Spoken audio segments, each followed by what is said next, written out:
life, you still keep that same sentiment. Yeah, I don't give a fuck how high you are. I'm gonna go against you. If I feel that it's wrong, if I feel it's not right, if I feel I'm being treated unfairly, I'm gonna fight the system, no matter how many resources I have to use. So that's why, to me, when you say it, I understand what you're saying from a hip hop perspective, but from a business perspective, I don't understand why you're not understanding his angle, right? Like, you're not gonna, if somebody, anything that anybody do to you, you're not taking the line down, especially with the new knowledge that you gained over the years. You came up here and said all the time, yo, if I would have read these contracts, if I would have understand what they were doing back there, I would have moved totally different. And then now we have somebody that listens to you, that listened to everybody else and decided to move differently. So I would think that you, not from a hip hop perspective, but okay, I get what you're doing. A lot of, 50 sues everybody. So my man, shout out to Fifth. Niggas sue and take niggas to court. And a lot of things we may look at like, taking them to court for that, but it's business. So that's just the confusing part when I hear you speak about it. Like, you're speaking from a fan perspective, like, yo, I love Drake. I miss the old Drake. Don't do this because I'm a diss record king. But then I'm not hearing you speak from the business side of how things could be put in place to destroy you. And that's the confusion for me when I hear you speak about it. If I smoke the weed and there's fentanyl in it, I face the repercussions. It's hard for me to empathize when you have been complicit with the system for so long and reaped the benefits and gotten paid and gave everybody your ass to kiss and fucked everybody's girl and said, I'm taking a piece of your contract and I'm taking a piece of your contract and I'm not clearing this record and you take that record off of there. Like, it's hard to empathize with somebody who's been down for the cause. Again, above my pay grade. For me, I've always been pretty transparent in where I stand in terms of independence and why. And that's no matter what. That's a forever thing. I don't like going before a judge and the judge having the final say on what the rest of my life looks like. I don't like going to work and them saying, hey, if you don't have a song in the next 10 days, you're out of here. I don't like going to work and saying, hey, we saw a blog, so you're fired, fuck you. I don't like Complex firing me while I have a baby coming in the same week. That's an uncomfortable and uneasy feeling for me. I much rather sleep with eating what I hunt and not missing what I never had. And for me, it's worked out. Cool. That's for me. With all of this shit that's happened, maybe y'all can answer it. I still don't think it's transparent as to what Drake's end goal is, like what he wants. I don't think it's transparent what anybody's been doing behind closed doors, whether that's Drake or Universal. I think that if Drake went public with whatever information he has and told if he had proof of XYZ going on, we might look at it in a different way. It's possible. To what Joe was saying before and to what Flip is saying, I think that Drake and Universal have always been buddy-buddy. Chummy. And now, like Drake and LeBron, like Drake and DeMar DeRozan, you not doing what we was doing before. Our relationship has changed. And so now I'm looking at you like the op. I think that could potentially have happened. Or we seeing that it happened. And now he on the offensive with a nigga that you might have been fly with before. Him and Lucian might have never had an opportunity for him to see the things from the perspective that you've seen them because he's never endured what you've endured. You wasn't the media darling at Complex. You were for a second until they couldn't use you. Until they couldn't use you no more and your information got up and you asked for something else. That might be where he is in his journey right now. I'm not knocking him. You know what I'm saying? So how he responds to it, somebody would have said, could have potentially said, yo, Joe did some bullshit. You have admittedly said, y'all trying to burn this whole bitch down. You get what I'm saying? Like, that might be where he is I right think the now. line in the sand for most people. Go ahead. And when I do, or when anybody decides to make those decisions, you get on the phone with your team or your attorney, and if they're competent, plenty of times they said to me, okay, sit your dumb ass down. no, they're your team. They're supposed to advise you. If you do this, this is what can potentially be the back blow. True. And I think he might be willing to deal with it. And I think his arrogance level being where he is at a 40-year-old, a 30-something-year-old man, 40-year-old man, I think he might need to be shown Dog, everybody never got punched in the face before, fam.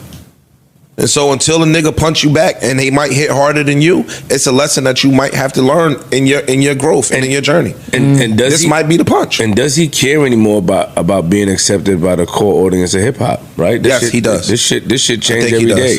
Weird. Isn't he trying to like? He doesn't engage in the battle if he doesn't care about the hip hop. Yeah, I said anymore. I think he may try to be appealing to the younger audience. They don't care about anything. They don't care about shit. That song he just released didn't say I don't care about what they think about me. Which one? The little freestyle shit he just did. That don't say that. That freestyle shit says I care. Yeah, I give a fuck. Oh, you talking about the LeBron joint? Yeah. Allegedly. Fine Irish. Yeah. Got it. Okay. And the one before that. Yeah, the whole Scary Hours. All that shit. I care. Yeah, it was all Alchemist and Conductor. Like, Yo, yeah. I care. And I'm gonna show y'all. We watch a lot, like I said, with the new audience, new fans. The rules and morals and principles of yesteryear are no longer. True. That's true. Right? With the new fans. They don't give a fuck. Oh, you the Sakashi signal. Oh, they don't care. They don't care about that shit. They came home, got on the song. They don't care about that. They may not care about a code, but do you think that they care about what's considered corny? No. They I don't care. think so. They don't care. And it ain't just the new fans either. Yeah. Because let me finish. He right. Ross being outed as a corrections officer in the 90s would have ended him. We didn't give a fuck because the slaps kept coming. It's a lot of crooked. I'm not saying it. I know it is. It's a lot of crooks. I know it is. And if his ties, I'm aware, could dispel that I'm not on that side of the law, Ross could have got it off. he didn't even have to. Yeah. Because they didn't care. That's my point. Yeah. Like the shit that we talk. He's including that when the house got shot at and the security guard got shot, that them having the picture of the house with the Address, the number? They didn't put the address. Okay. They had the picture of the house with the little arrows on it, like sex offenders lived there. Yes, that one. That incentivized people to attack him. That's what he's claiming. I think he got a claim. I think he has a claim, and I think I'm not with I don't know the about violence, right? I'm not with nobody crib getting shot up. I think it also said the day after somebody was trying to dig a hole and dig a tunnel through his crib and yada, yada, yada, yada. But I want to say, shit, I watched that house be built for however many years. That house has been featured in Architectural Digest, in every all kinds fly of magazine that there is. He's also himself divulged stories of fans attempting to break in his home while he's had guests, while he's had company. I assume that comes with being one of the biggest stars in the world. True. On the flip side, whenever him and I got into whatever we got into and them fans showed up to my house, he incentivized that. He cheered them on. He put them on a public platform. He applauded that behavior. And that's my other beef with the Karen move. Got it. Because if you a Karen, be a Karen, but you code switching. Because you at the game you running around with this nigga that has been threatening Kendrick, saying I'm gonna kill you, I'm gonna do X, Y, Z. You wanna get cool with, I'm not naming no names, but you know who you running around with, and you know what you're doing, and you know what you threatening. So if you that, then be that. But don't be that and also Karen out. See, that's my problem. That's my problem. That's part of the not like us foundation that he was building. That part right there, because you run around being mob ties, mafioso, all of this other shit, saying you know what he been saying. Put it on the song. You put it on the recent record. You know what he been saying. So you're doing all of that, and then this is your retaliation when something happens. He's playing both. I just don't like sides. that, bro. He's playing both sides. It's nasty in the sky. But what if he's speaking for the people who always wanted to go against the label? He's not, though. Speaking for him. This is all very There's self-serving. a lot of. What if he's standing up for those people? What if he's saying that I am the one that can change this? I am the one. That's not his incentive. It don't matter. What will change? Sorry, man. I'm sorry. I didn't hear you, man. I was just going to say that's not his incentive. Okay, I understand what you're saying, but I was with that with the first lawsuit. Yeah, me too. Even though I thought it was bullshit, I was with that.